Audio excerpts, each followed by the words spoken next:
தேவனாம் இயேசு கிறிஸ்துவின் நாமத்தில் அன்பின் வாழ்த்துக்கள். சங்கீதம் 29:11. கர்த்தர் தமது ஜனத்திற்கு பலன் கொடுப்பார். கர்த்தர் தமது ஜனத்திற்கு சமாதானம் அருளி அவர்களை ஆசீர்வதிப்பார். பிரியமானவர்களே, நம்முடைய தேவாதி தேவன் பலன் கொடுக்கிற தேவன், ஒவ்வொரு நாளும் நம்மை பலப்படுத்துகிற தேவனாய் நம்மோடு இருக்கிறார்.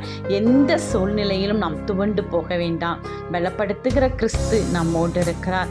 அது மட்டுமல்ல, நமக்கு சமாதானத்தை தருகிற தேவன்.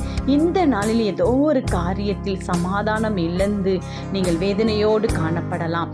தேவன் இந்த வினாடியே அந்த சமாதானத்தை உங்களுக்கு கொடுத்து வழிகளை சீராக்கி உங்களை கரம் பிடிப்பார். அது மட்டுமல்ல, அவர் நம்மை ஆசீர்வதிக்கிற தேவனாய் இருக்கிறார். இஸ்ரவேலை ஆசீர்வதிப்பதே கர்த்தருக்கு பிரியம். நீங்கள் ஆசீர்வாதத்தை சுதந்தரித்துக் கொள்ளுங்கள், மேன்மையை காணுங்கள். ஆமென்.